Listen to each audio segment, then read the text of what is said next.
This is a big day in terms of sports movie history. On this day in 1989, Moose alerted me to this. Yeah. Major League. Great movie. Was released. Fantastic. And we were all never the same. Still, far and away, my favorite sports movie, baseball movie, but just sports movie in general. Major League has it all. I don't know, does Major League, it holds up, right? I haven't watched it in a couple of years. Oh, my God, yeah. I watched it like 2 weeks ago. Society-wise, right? Like, sometimes those movies from the 80s, it's like, it gets a little dicey. But, society's changed a lot. 89, though, Major League, amazing. Well, I mean, is there certain spots in the movie where it's not exactly politically correct? Yes. I would probably say yes. Okay. Yeah. When you go back to the 80s, it was like it was different. It was just different. It was different. No doubt. But Major League's all-time great sports movie. All-time great. And then on this day in 1993, Sandlot released. Another all-timer in terms of great sports movie, great baseball movie. So what are the odds that on this day, two of the greatest sports and baseball movies happen to get released, just different years, but they both happen to get released? Wild. Yeah. I mean, it is. What a coincidence. Yeah, that's it. I think I like Major League more than Sandlot. I put it ahead of Sandlot because it's just so damn funny. I mean, not that but Sandlot's so heartwarming. I mean, they're both extremely rewatchable. Right, but if you had one to watch right now, are you watching Major League or Sandlot? I'd probably pick Major League, but I do love Sandlot. Like, that's the one of those, that's like setting up a draft, thing. It's like, because I like Zach Wilson doesn't mean I don't like Justin Fields. Like, I like both movies. But yes, I put on Major League right now. No, I get it. They're different. I mean, Major League's one I could watch with Major League is not one I could watch with the boys, but my kids. But Sandlot is one that I've watched multiple times with my kids, and they do enjoy it. So they're both very, very good movies, but separated by 4 years. 89 for Major League's, 93 for Sandlot. Man, all-time great baseball movies. And what's crazy about this is I was kind of going back just to 89 and 93, just like because we're talking about these two movies. These are also two great movie years. Like, 89 is insane for really, really great movies. What do we got in 89? Movies. Okay, it's going to take me too long. I'll take up the whole segment telling you. But in no particular order. We don't have to run through 80 movies, but give me the top 5 movies in 89. Well, I'm not going to go grossing-wise, but just like you got Field of Dreams, you've got Batman, you've got Ghostbusters 2, Indiana Jones and the Last Crusade, you've got Dead Poets Society, you've got, obviously, Major League, you have Heathers and Gleaming the Cube, so a great year for Christian Slater all around, which I think we all can get behind. You've got Troop Beverly Hills, which was a great movie. Lean on Me is a great movie. Tom Hanks starring in The Burbs was a phenomenal movie. You have Do the Right Thing, which was like change movies. Great Balls of Fire was a phenomenal movie. This was Honey, all I 89. Shrunk the Kids. What do we got in 93? 93. Also, Jurassic Park. You've got Jurassic Park in 93, Mrs. Doubtfire 93, The Fugitive, of course Schindler's List. You got The Firm, Indecent Proposal, I've probably seen 25 times. Cliffhanger is a high-grossing movie, but kind of like a, Sylvester Stallone. Sleepless in Seattle. I would say that was an all-time great. I know, I'm going with high-grossing now. Philadelphia, a tearjerker, great movie. The Pelican Brief. Oh my God, Pelican Brief? I mean, not an all-time great. Philadelphia is not all-time great. Let me keep going here. Groundhog Day in 93. Very funny. Phenomenal movie, right? You've got CB4, which I love, obviously, for the Chris Rock one rib. You've got, sorry, let me keep going here. Of course, Sandlot, told you that. That's why we're talking about 93 to begin with. You got Benny and June with Johnny Depp.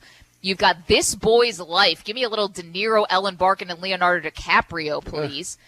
Oh, Moose, come on. You've got Dave. Underrated, great funny movie, Dave. Love that movie. You've got Lost in Yonkers. Hot Shots Part 2. I don't know. Sliver, I remember that, left an impression. Two great years for movies. I mean, it just was. I think Indiana Jones' Last Crusade. Love it. Yeah, great. Fantastic. In the Line of Fire was 93. Right, John but we're Malkovich talking about baseball movies. Would you say Sandlot is Major League your top baseball movie of all time? It is, for me. Coneheads was 93. You wouldn't throw The Natural in there? To me, you wouldn't throw Field of Dreams in there. What about the Kevin Costner For the Love of the Game? Yeah, I mean, these are all great baseball movies. I'm not, again, it's not setting John up that Goodman I don't as Babe like Ruth. I love... That was a terrible movie. I love Major League sets about... Oh, 93, So I Married an Axe Murderer. If you know, you know. Yeah. Man, this is a great year for... 2 great years for movies. Although 89, I think, maybe edges them out. But random. Yeah. I think, 89. Why? Is Major League... Do you put The Natural over Major League? I do. Oh, okay. I'd put The Natural. I could either one of them. I can if I'm flipping around the movie channels and whatever. Either one of them are on. I don't change the channel. I'll watch either one of them. Love of the Game. I like it. I don't know if I'm stopping and staying. Well, I think A League of Their Own is probably my second favorite baseball movie. A buddy of mine told me about a funny story about For the Love of the Game with the Kevin Costner movie. Right? So you remember who his catcher was? Not off the top of my head. John C. Reilly. Oh, my God. I love John C. Reilly. And John C. everything Reilly, he does. right? So a buddy of mine, a friend of mine, was an extra in the movie, right? He played a Yankee outfielder in the movie. So they filmed it at Yankee Stadium, right? And they had whatever it was, like 2,000 or 3,000 people that they would shift over in the stadium based on where they were shooting, so they could look like a full stadium, even though it wasn't a full stadium. John C. Reilly, right? Who's very, very funny, right? Amazing, right? Step Brothers, hilarious movie. They didn't know he could not throw the baseball until they started filming. This is always the downfall until of the they started movie. filming. So my buddy was telling me that there were certain times, and he couldn't slide either. That's so hard. They said that so they kept on having to reshoot scenes. That John C. Reilly, there was a scene where he slid into second base and he didn't know how to slide, and the fans in the crowd were getting on him so ridiculously hard and riding him so ridiculously hard that at one point John C. Reilly didn't like what one of the fans had to say and started cursing at He's probably like, I'm an actor. I am not a baseball player. How do you have a movie where you're playing the catcher in the game and you have no idea how to throw a baseball? Moose, that happens all the time in these movies. But how do you get the part? How do you get the part? Because you're John C. Reilly. How do you not get the part? No, of course you're going to get the part. You don't learn how to throw a baseball before you start taking on that role to be the catcher for, and the Tigers catcher as Kevin Costner's rolling through his life, throwing the perfect game at Yankee Stadium? Moose, this is what post-production is for. Wake up. It's Hollywood. You got to have John C. Reilly in that movie. But no, I was at a Knicks game once where they were filming a movie at halftime, and it was hilarious because they had someone out there, and I don't even think the movie ever got made, but I never remember seeing it. But at halftime, they're like, all right, everybody, we're going to be filming a movie called blah, blah, blah. I don't remember. It's just probably 7 years ago maybe.